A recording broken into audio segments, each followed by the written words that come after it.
When you read or listen to somebody and says, I've been in 100 fights and I've never lost one, I often just go, not in my neighborhood, because if you win too many fights, a brother, a sister, a cousin, or all of the above are coming to see you because you were either malicious or you beat somebody beyond what they needed to be beaten. And there's a lot of people that need to be drug out of their car, slapped, however you want to look at it, straightened out in society. But in today's time, that's not the way it is. I think one of the first things you have to have is like situational awareness as much as you can to not get caught in a situation.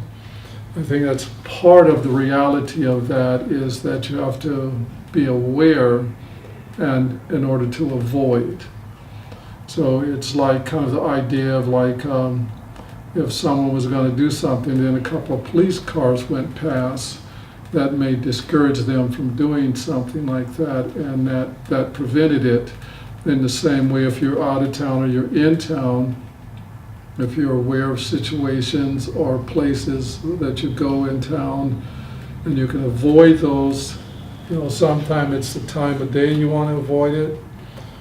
Or if you just see certain people that look a certain way, whatever that certain way may be that concerns you, it's about kind of body reading,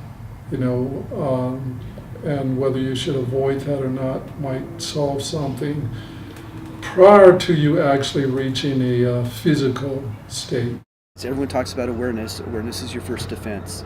If that's all you say, that's just a word. It has no meaning whatsoever.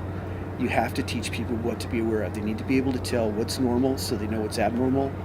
They need to tell the difference between social fighting and asocial fighting. I guess if there was one word or one facet, it would be adaptability. If I go into a country bar and I'm wearing a three-piece suit, I'm getting my ass handed to me. Or I better not go into that country bar. If I go into a barrio and I'm driving a Escalade and everybody else is driving a beat the shit Chevrolet, I'm probably going to get carjacked, So adaptability has to be the key rule in all aspects of life.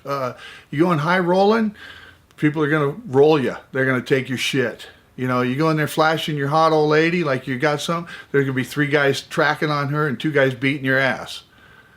So adaptability and, awareness and acceptance. And there again, I guess the key one, common sense. There again, not cultivated. We're so bound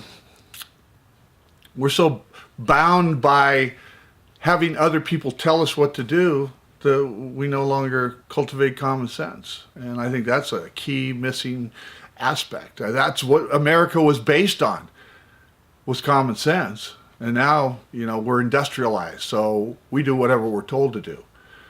One of the things that I hammer a lot, there's a huge difference between managing danger and managing fear. Managing danger, you need to know what the problems are, you need to develop skills, you need to have plans, you need to have protocols. There's physical stuff, there's mental stuff, there's who you are deep on the inside. Managing fear, you can just go to a class.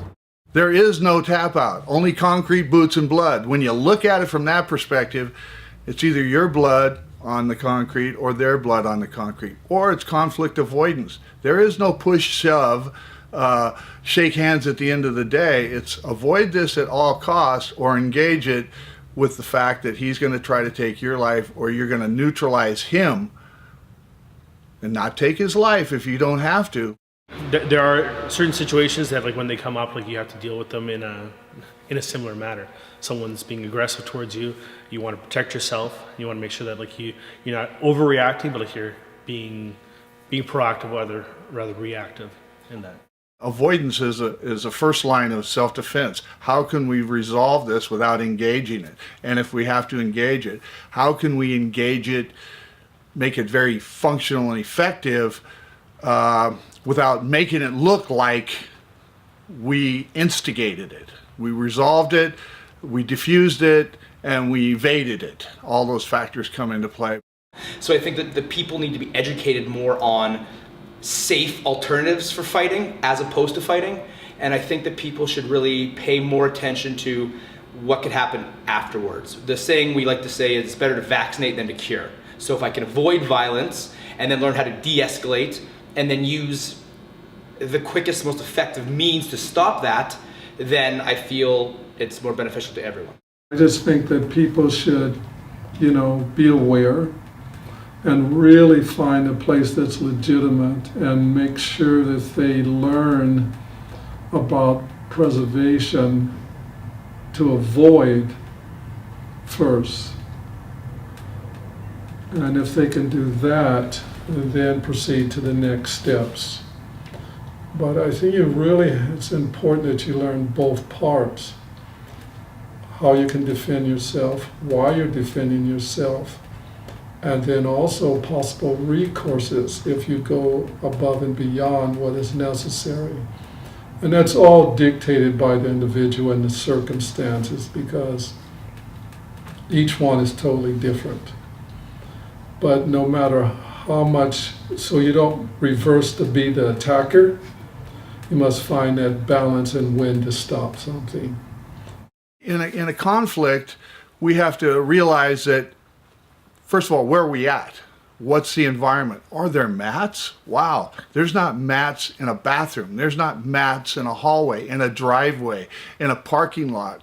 There's other vehicles. There's things that we're going to get tackled, hit our head on, and what happens to us can happen to others. So those factors come into play.